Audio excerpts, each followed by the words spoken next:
준호야, 내가 사슬에 묶인 채 발견되던 그날을 평생 잊을 수 없을 거야.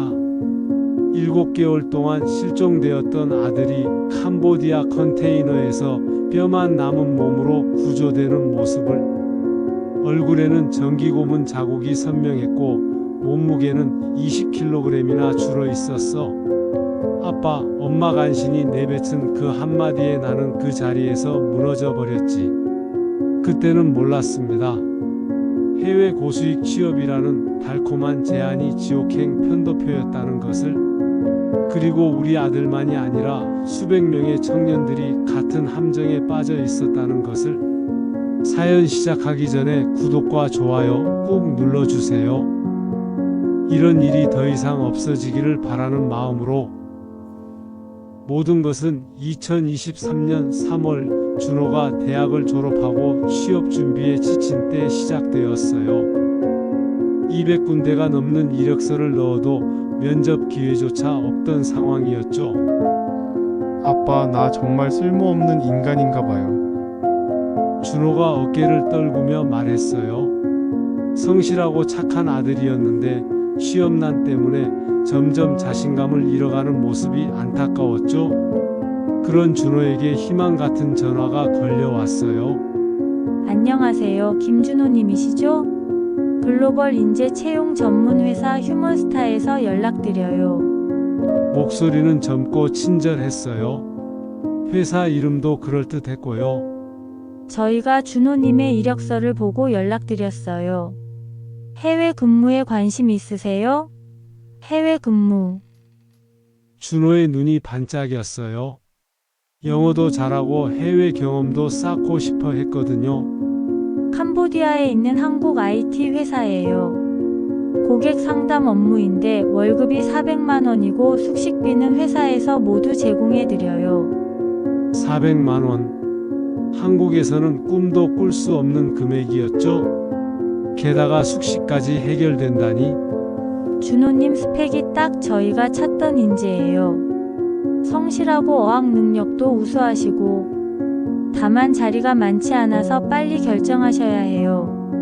빨리 결정하라는 말에 준호가 조급해하기 시작했어요. 기회를 놓칠까봐 걱정하더라고요. 그날 저녁 가족 회의를 했어요. 준호야, 너무 좋은 조건 아닌가? 혹시 사기는 아닐까? 아빠, 제가 알아봤는데 실제로 있는 회사예요. 홈페이지도 있고. 준호가 노트북을 보여줬어요. 정말 그럴듯한 회사 홈페이지가 있었죠? 아내도 걱정스러워했어요. 캄보디아는 너무 멀잖아. 혹시 무슨 일이라도 생기면. 하지만 준호는 이미 마음을 정한 것 같았어요. 엄마, 한국에서는 기회가 없어요. 이번이 마지막 기회일지도 몰라요. 마지막 기회라는 말에 마음이 약해졌어요. 7개월 동안 취업에 실패한 아들을 보며 부모로서 할 수 있는 말이 없었거든요. 일주일 후 휴먼스타에서 계약서를 보내왔어요. 모든 조건이 명시되어 있었고 회사 직인도 찍혀 있었죠. 비행기표도 회사에서 제공한다고 했어요. 아빠, 이제 정말 새 출발할 수 있을 것 같아요. 준호의 얼굴이 오랜만에 밝아졌어요. 우리는 결국 허락했어요. 그게 첫 번째 실수였습니다.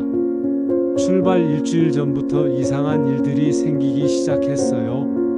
먼저 비행기표 일정이 계속 바뀌더라고요. 준호야, 왜 자꾸 일정이 바뀌는 거야? 회사에서 현지 사정 때문이라고 하네요. 걱정 마세요. 그리고 출발 3일 전 휴먼스타에서 이상한 요청을 했어요. 여권을 미리 보내달라는 거였어요. 여권을 왜 미리 보내야 하는데? 제가 의아해하니까 준호가 설명했어요. 비자 처리 때문이래요. 캄보디아 비자를 대행해서 받아준다고 해요. 비자 대행이라? 들어보니 그럴듯했어요. 하지만 여권을 맡긴다는 게 불안했죠? 아빠, 시간도 촉박하고 복잡한 절차래요. 회사에서 하는 게 더 빠르대요. 결국 여권을 택배로 보냈어요. 그게 두 번째 실수였습니다. 출발 당일 아침 준호를 공항에 데려다 줬어요. 그런데 이상한 점을 발견했죠. 준호와 함께 출발하는 청년들이 10명 정도 있었는데 모두 비슷한 연령대의 남자들이었어요. 저 사람들도 같은 회사에 가는 거야? 네, 같이 근무할 동료들이래요. 하지만 그들의 표정이 이상했어요. 설레기보다는 불안해 보였거든요. 그리고 인솔 잘하는 사람의 태도가 묘하게 권위적이었어요. 여러분, 현지 도착하면 제가 안내해 드릴 테니까 절대 임의로 행동하시면 안 됩니다. 임의로 행동하면 안 된다? 왜지? 준호와 작별 인사를 하며 마지막으로 당부했어요. 준호야, 무슨 일 있으면 꼭 연락해. 이상한 일 있으면 바로 돌아와. 아빠 걱정하지 마세요. 잘 다녀올게요. 그때 준호의 밝은 미소가 마지막이었어요. 비행기가 출발하고 집에 돌아오는 길, 왠지 모를 불안감이 계속 들었어요. 아내도 마찬가지였죠. 여보, 우리가 잘한 거 맞지? 글쎄, 그래도 준호가 결정한 거니까. 하지만 그날 밤부터 악몽을 꾸기 시작했어요. 준호가 어둠 속에서 도움을 요청하는 꿈을. 처음 일주일은 준호에게서 정기적으로 연락이 왔어요. 현지 적응 중이라고, 동료들도 좋고 숙소도 괜찮다고 했죠. 아빠 여기 날씨는 좀 덥지만 일은 생각보다 괜찮아요. 걱정 마세요. 하지만 뭔가 이상했어요. 준호의 목소리가 평소보다 조심스러웠거든요. 누가 옆에서 듣고 있는 것처럼. 준호야, 혹시 힘든 일 있어? 아니에요. 괜찮아요. 그냥 적응하는 시간이 필요한 것 같아요. 적응이라는 말이 계속 반복되더라고요. 마치 누가 시킨 말을 하는 것처럼. 2주차부터 연락이 줄어들기 시작했어요. 하루 한 번씩 오던 메시지가 이틀에 한 번, 그리고 사흘에 한 번으로. 준호야, 왜 연락이 줄었어? 바쁘거든요. 업무가 생각보다 많아서요. 업무가 많다고 하면서도 구체적인 설명은 하지 않더라고요. 무슨 일을 하는지, 어떤 회사인지, 동료들은 어떤지. 3주째 드디어 이상한 메시지가 왔어요. 아빠 여기 좀 이상해요. 회사가 생각했던 것과 달라요. 심장이 쿵쾅거렸어요. 뭐가 이상한데? 하지만 그 이후로 메시지가 오지 않았어요. 전화를 걸어도 현재 통화 중이거나 전화를 받을 수 없습니다라는 안내 멘트만 들렸죠. 4주째 마지막 연락이 왔어요.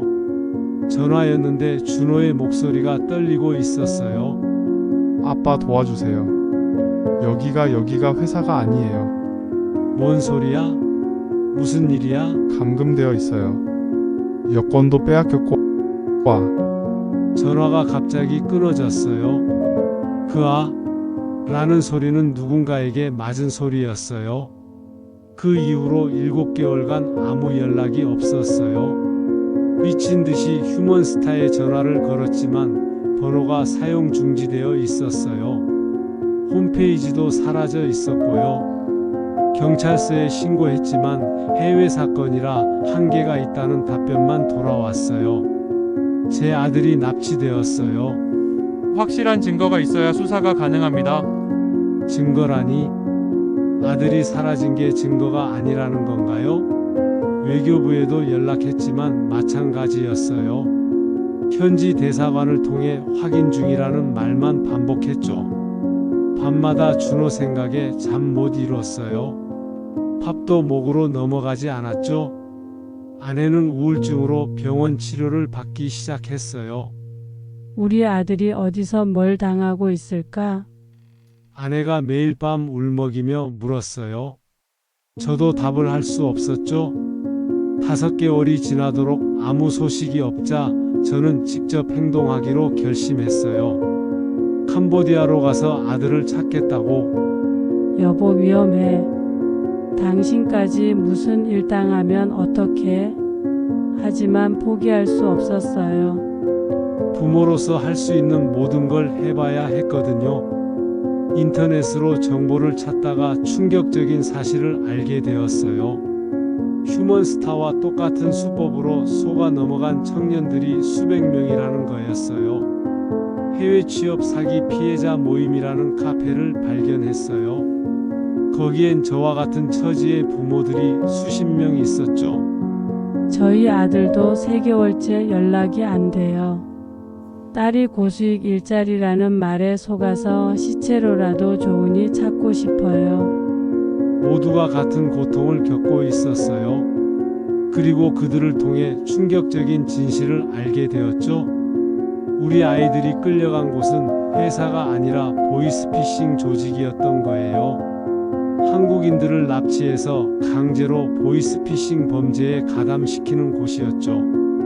매일 한국 사람들에게 전화 걸어서 사기치게 해요. 안 하면 고문당하고 여권 빼앗고 감금해서 도망칠 수도 없어요. 탈출 시도하다 걸리면 죽는 수도 있대요. 생각만 해도 끔찍했어요. 우리 준호가 그런 일을 당하고 있다니. 모임에서 만난 한 어머니가 더 자세한 정보를 알려줬어요. 제가 탈출한 아이한테 직접 들었어요. 거기서 벌어지는 일들이. 그 어머니의 증언은 상상을 초월했어요. 창문 없는 컨테이너에 갇혀서 하루 16시간씩 보이스피싱 전화를 걸게 시킨다는 거였어요. 거부하면 정기고문, 물고문을 당한다고 했죠. 밥은 하루 2끼, 그것도 썩은 음식이에요. 잠은 4시간밖에 못 자게 하고. 왜 정부는 아무것도 안 해주는 거죠? 제가 절규했어요. 국가 간 문제라서 복잡하대요. 증거도 없고 현지 수사도 어렵고. 그때 깨달았어요. 아이들을 구하려면 우리가 직접 나서야 한다는 걸. 피해자 가족들과 함께 정부 앞에서 시위를 시작했어요. 우리 아이들을 구해주세요. 해외 취업 사기를 막아주세요. 언론에도 나가서 호소했어요. 제발 우리 아들을 찾아주세요. 7개월째 생사를 모르겠어요. 그런 노력들이 조금씩 효과를 보기 시작했어요. 언론의 관심이 높아지고 정부도 움직이기 시작했죠. 피해자 가족들의 끈질긴 노력과 언론의 압박으로 드디어 정부가 본격적인 대응에 나섰어요. 국정감사에서도 이 문제가 다뤄졌고 국제 공조 수사가 시작되었죠. 캄보디아, 라오스 일대의 보이스피싱 조직을 일망타진하겠다는 발표가 나왔어요. 그 순간 정말 눈물이 났어요. 하지만 동시에 두려웠어요. 수사가 시작되면 조직이 증거인멸을 위해 인질들을 해칠 수도 있잖아요. 제발 우리 아이들이 무사하기를. 매일 밤 기도했어요. 수사는 여러 나라가 합동으로 진행되었어요. 한국, 태국, 캄보디아, 라오스의 경찰이 협력했죠. 몇 개월간의 준비 끝에 드디어 작전 날짜가 정해졌어요. 2024년 10월 15일. 절대 잊을 수 없는 날이에요. 새벽 5시 각국 경찰이 동시에 수십 곳의 은신처를 급습했어요. 저는 집에서 뉴스를 보며 손을 꼭 쥐고 있었어요. 캄보디아 프놈펜 일대 보이스피싱 조직 은신처에서 한국인 피해자 200여 명 구조 200여 명. 그 안에 우리 준호도 있을까? 오후에 외교부에서 연락이 왔어요. 김준호님의 아버지시죠? 좋은 소식이 있습니다. 그 순간 다리에 힘이 풀렸어요. 우리 준호가 살아있나요? 네, 생존해 있습니다. 지금 현지 병원에서 치료받고 있어요. 살아있다. 우리 준호가 살아있다. 아내와 함께 부둥켜 안고 울었어요. 하지만 기쁨도 잠시. 준호의 상태에 대한 설명을 들으니 가슴이 미어졌어요. 상태가 많이 안 좋습니다. 체중이 20kg 이상 빠졌고 고문 후유증도 심해요. 20kg? 70kg이던 아들이 50kg도 안 된다는 거였어요. 언제 만날 수 있나요? 일주일 정도 현지 치료 후에 한국으로 이송될 예정입니다. 가장 긴 일주일이었어요. 매 시간이 마치 하루 같았죠? 드디어 준호가 한국에 도착하는 날 공항에 나갔어요. 휠체어에 앉아 나오는 준호를 보는 순간 정말 충격이었어요. 뼈만 남은 몸, 깊게 파인 눈, 그리고 팔다리의 상처들. 이게 우리 건강했던 아들인가 싶었죠? 준호야. 달려가서 안아봤는데 몸이 너무 가벼웠어요. 마치 종이 인형 같았어요. 아빠 죄송해요. 말 안 들어서. 준호가 겨우 목소리를 냈어요. 미안하기는 왜 미안해, 우리 아들아. 살아 돌아와줘서 고마워. 그날 병원에서 의사의 설명을 들었어요. 육체적 상처뿐만 아니라 정신적 트라우마도 심각하다고 했죠. 준호가 어느 정도 회복된 후 조금씩 그곳에서 겪었던 일들을 얘기해 줬어요. 들을 때마다 가슴이 찢어지는 것 같았죠. 아빠 거기는 정말 지옥이었어요. 공항에서 픽업되는 순간부터 이상했대요. 안내자가 여권을 가져가더니 돌려주지 않았다고 해요. 회사에서 보관한다면서. 숙소라고 데려간 곳은 창문도 없는 컨테이너였어요. 한 방에 10명씩 갇혀 있었고 24시간 감시받았죠. 첫날부터 휴대폰을 뺏었어요. 그리고 말했죠. 이제부터 너희는 우리 말만 들어야 한다고. 그들이 시킨 일은 한국 사람들에게 보이스피싱 전화를 거는 거였어요. 은행 직원인 척, 경찰인 척, 검찰인 척 하면서. 처음에는 거부했어요. 이건 범죄잖아요 라고 했죠. 그랬더니 바로 고문이 시작되었대요. 전기 충격기로 몸을 지지고 물을 부어가며 질식시키고. 죽을 것 같았어요. 정말로. 그래서 어쩔 수 없이 전화를 걸기 시작했어요. 매일 아침 7시부터 밤 11시까지 쉬지 않고 전화를 걸어야 했대요. 화장실 갈 시간도 정해져 있고 밥 먹는 시간도 10분. 성과가 안 나오면 또 맞았어요. 하루에 몇십 통씩 걸어서 누군가 속아야 했어요.